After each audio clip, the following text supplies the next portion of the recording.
January 27, 2022 marks the 77th anniversary of the liberation of the Auschwitz Concentration Camp. It was an extermination camp in Nazi-occupied Poland where more than 1 million innocent men, women, and children were murdered. Every year, this date is recognized as International Holocaust Remembrance Day, which is personal to me. I'm Dana Arshan, and I'm the granddaughter of an Auschwitz survivor, my papi. I wouldn't be here without him. It's my mission to share Holocaust victims' stories out of a sense of pride in my ancestry and an obligation to keep the memories alive. Tonight, we'll show you how this global pandemic we are all living through has impacted the way Holocaust victims are honored and remembered. We will also share with you some incredible stories of strength, bravery, perseverance, and hope from this last generation of survivors.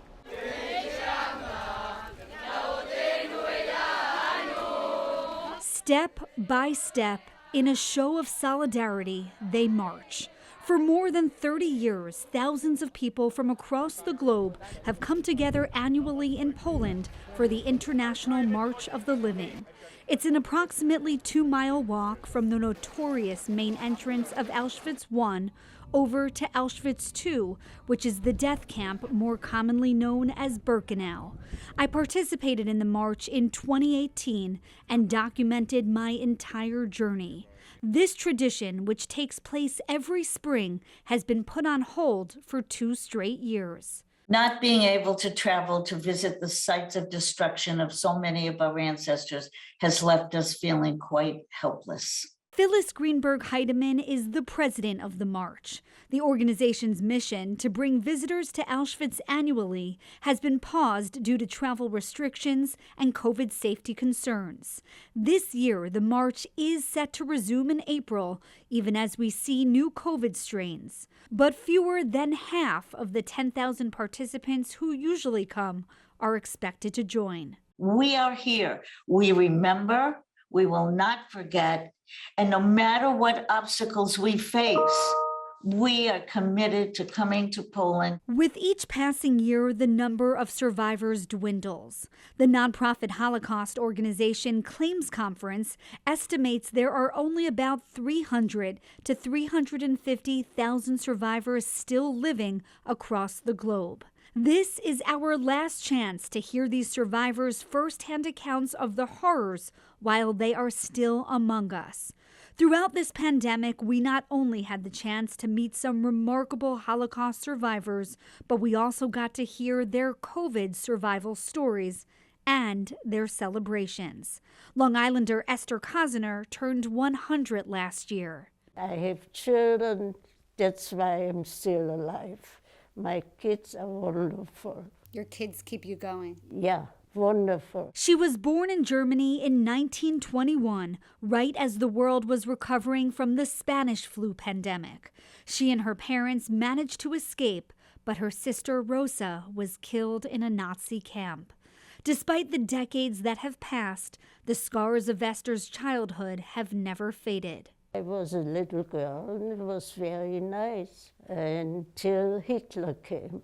We had to go to the street and say, Heil Hitler. If you didn't, they came after you. Another survivor with vivid memories of her past is Lee Fruchtman. We met near her home in Washington Heights soon after she turned 101. She recounts life in Germany during the war and her escape on a ship to the U.S. We went under the bed when they marched on our street. Heil Hitler. Very sad. Very sad. And on the boat I was sick for 7 days. But Lee worked hard, creating a family and a successful life here in New York. Even as she hits this impressive age milestone, she feels like she still has so much life left to live. So what's your secret to being in such good physical shape? Working. Working? And not sleeping. Not sleeping, you don't hear that. If strength has ever been tested, here's the story of Jack Holzberg. He was imprisoned in several Nazi camps including Mauthausen and Plaszow. His mother and 2 siblings were murdered. This New Jersey man in his 90s survived a 3-week battle with COVID. While so many COVID survivors were getting wheeled out of the hospital, Jack was on his feet. Hi, Jack. It's Dana. How are you? Okay, good to see you. I survived. I came home. They said I'm all right. Thank God I'm here.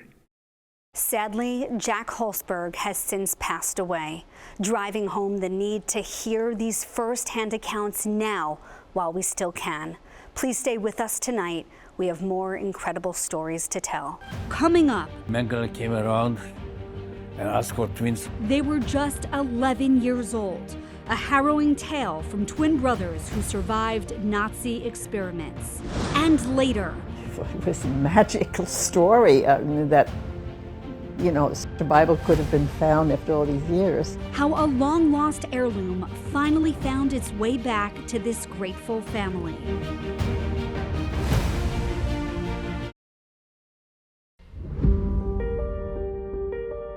Joseph Mengele was known as the Angel of Death. He was a notorious Nazi doctor who conducted inhumane medical experiments on prisoners in Auschwitz. I spoke with twin brothers who survived those experiments when they were only 11 years old. They're speaking out now, many decades later, to make sure the world never forgets. He didn't save me. He just kept me alive for himself. Emotions still raw, images of horror still vivid, more than 75 years after Peter Shomaji survived the Holocaust. The 88-year-old, who's now living here in Westchester, New York, was only 11 when he arrived at the Auschwitz Concentration Camp in July of 1944. The ink is still visible from his prisoner number A17454 that was tattooed on his arm at arrival. That's also when he came face-to-face with notorious Nazi doctor Joseph Mengele. Mengele came around and asked for twins. My mother first didn't know what to say. Second time, no. Third time, she said yes. Immediately, 2 adjutants grabbed us. I never even had a chance to say goodbye. Peter, his twin brother Thomas, their 13-year-old sister Alice, and mother Elizabeth had all unknowingly been in line for the gas chambers when the twins were plucked aside. They never saw Alice or Elizabeth again. The moment we got into the barrack, the man who was in charge, we asked him, when can I see my mother? The first question, he says, just look outside the flames. And then we understand that we'll never see my mother again. Joseph Mengele was young, charming, and outwardly pleasant, a facade that masked unspeakable evil. He was known as the Angel of Death, often personally administering the hydrogen cyanide gas to his victims. More than 1 million innocent men, women, and children were murdered in Auschwitz alone. Mengele also conducted medical experiments on prisoners and had a fascination with twins.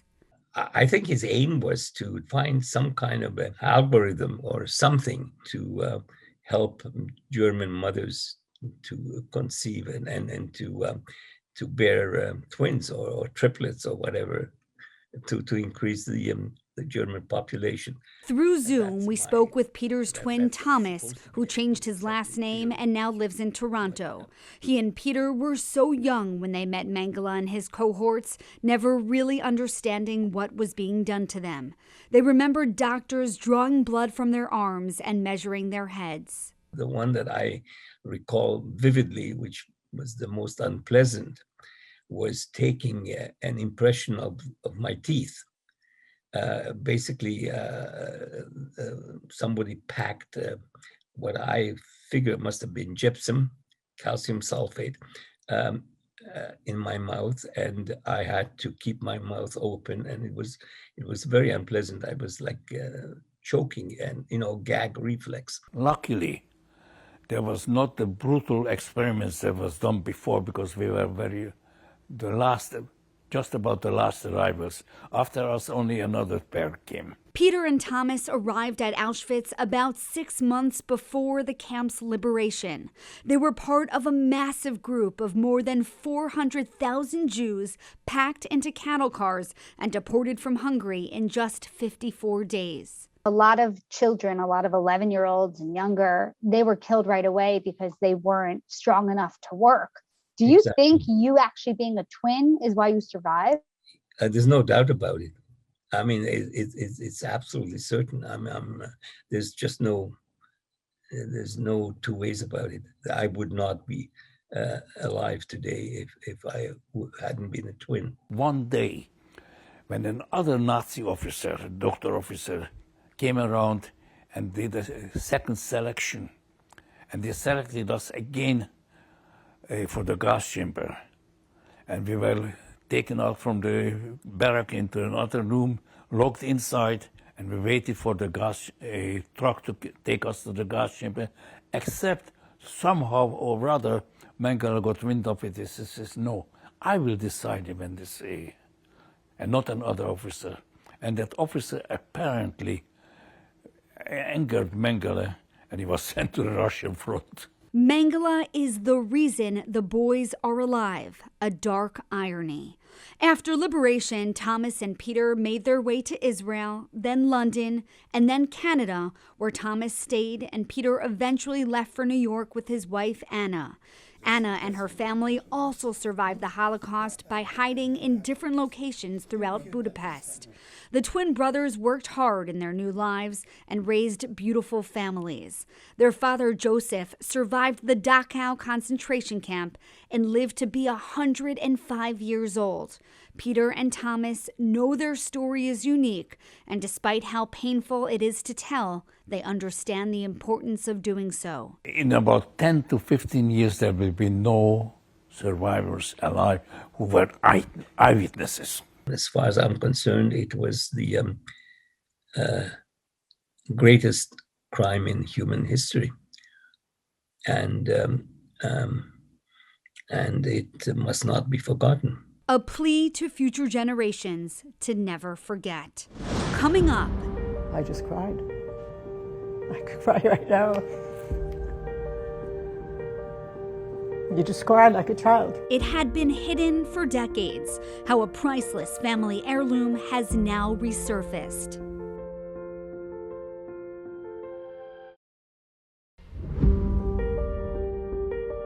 An unexpected and extraordinary series of events recently played out for one local Holocaust survivor.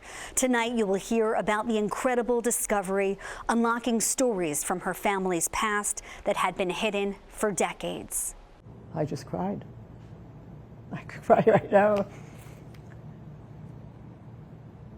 You just cried like a child. Susie Casper-Leiter recalls that painful goodbye, not knowing if she'd ever see her parents again. It was 1939 and she was 14 years old, escaping from Nazi Germany on a children's transport to France. You can see Susie here in this archival video 2 years later, right before boarding a ship from Portugal to the U.S. Her family's Holocaust survival story is a remarkable one. Susie and her parents miraculously reunited in New York in 1942. But here in present day on the Upper West Side of Manhattan, we met the vibrant 94-year-old and her grandson Jake to hear another extraordinary tale. It's about an unexpected discovery, which meant their family story had not yet been fully written. It was a magical story that, you know, the Bible could have been found after all these years. An unbelievable series of events unfolded that Susie and her family never imagined could have played out. Here they are now, united with this irreplaceable heirloom that belonged to Susie's late husband's grandparents named Edward and Ernestine Leiter, who are Jake's great-great-grandparents. As Hitler rose to power, Nazis forced Edward and Ernestine to move into this house in Oberdorf, Germany, crammed in there with several other Jewish families. That's when it's believed that Edward and Ernestine hid this 22-pound, 1874 version of the Tanakh, which is the Hebrew Bible comprised of the Torah and filled with descriptive illustrations. Not totally surprised, because I knew that many of the Jews during the bad times, during the terrible Hitler years, hid their things in between walls and doors of furniture, etc. What surprised me was the years that passed, that no one had ever noticed it before. For 50 years, 48 years, it was hidden behind a double wall. In 1990, a man bought the home. His son and him renovating the house, he was up in the attic, found behind a double wall in a chest, Bible, letters, jewelry. That father and son never returned the jewelry or letters, but did sell the Bible on eBay nearly 3 decades later for 65 euros. Fortunately, the Tanakh ended up in the hands of an art historian who then donated it to a synagogue in Germany. That art historian later contacted a staffer with the U.S. Holocaust Memorial Museum, which is based in Washington, D.C.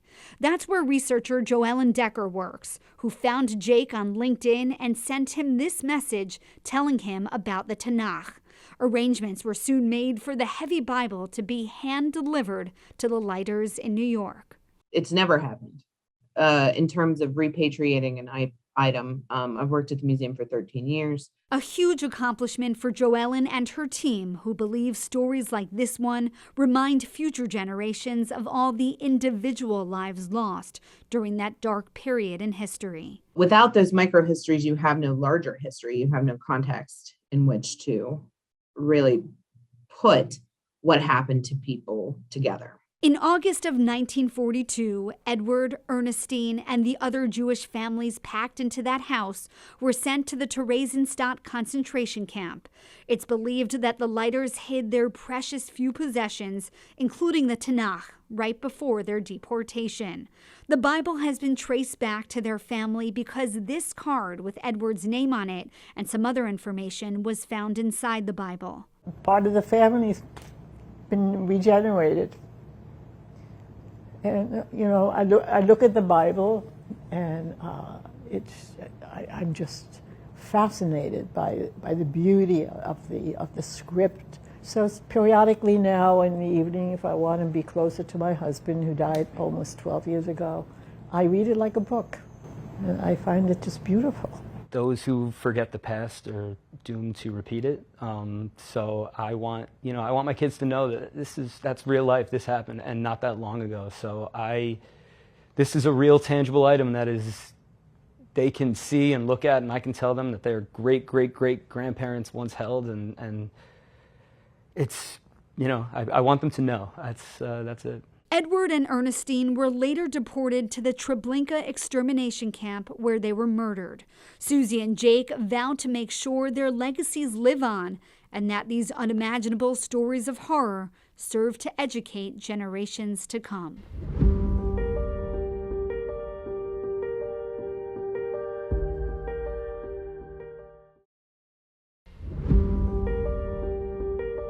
According to the nonprofit organization Self-Help, an estimated 30,000 to 35,000 Holocaust survivors are currently living right here in the New York metropolitan area. Numbers from before the pandemic show that about 3,000 survivors in this region pass away every year. Time is running out to learn the stories and the lessons of the Holocaust from the witnesses themselves, members of the last generation. Thank you so much for joining us tonight. I'm Dana Arshan.